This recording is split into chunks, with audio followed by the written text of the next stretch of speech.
Guillaume Cléda, je suis en charge de l'innovation dans le domaine des transports chez CCP Composite. CCP Composite travaille de développement de résines utilisant des matières premières biosourcées dans ses laboratoires de R&D basés à Drocourt dans le Pas-de-Calais.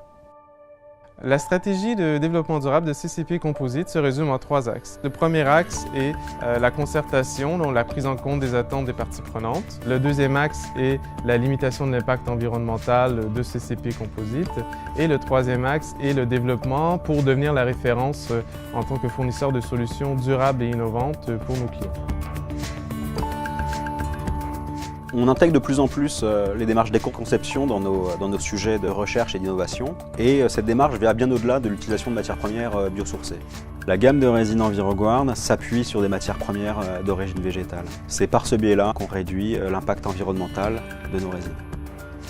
Le produit pour lequel nous avons postulé est le fauteuil Saint-Luc. Il y a tout d'abord CCP Composite qui fabrique la résine de type EnviroGuard, donc une résine biosourcée.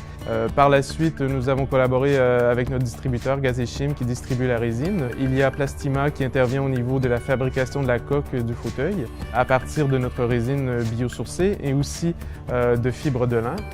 Ce projet est chapeauté par Saint-Luc, qui est la maison de design, donc le créateur, M. Frédéric Morand, qui a eu l'idée d'incorporer justement les fibres de lin avec la résine biosourcée pour en faire un produit de moindre impact environnemental.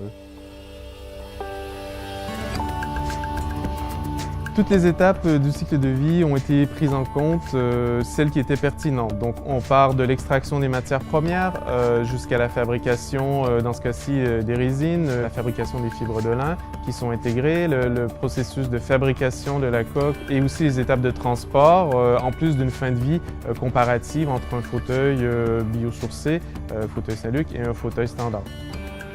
Cette analyse du cycle de vie a démontré que l'impact environnemental est réduit au niveau du fauteuil biosourcé, fauteuil Saint-Luc. Donc quand on compare avec une coque qui, elle, n'est pas biosourcée, on voit qu'il y a une réduction des émissions de gaz à effet de serre de l'ordre de 31% en comparant les deux produits. Donc ça, c'est l'impact, la réduction majeure d'impact environnemental. Après, il y a toute une série d'impacts environnementaux qui ont aussi été mesurés et qui démontrent que l'impact sur l'ensemble du cycle de vie et l'impact est limité au niveau du fauteuil biosourcé. On continue à développer sans cesse des résines à partir de matières premières biosourcées qui ouvrent de nouvelles opportunités techniques. Par exemple, on vient de terminer un programme de recherche collaboratif avec les sociétés Rocket et Plasticomium, ainsi que l'école d'ingénieurs INSA de Lyon, visant le développement de résines biosourcées à presque 100% pour les applications très exigeantes dans le domaine automobile.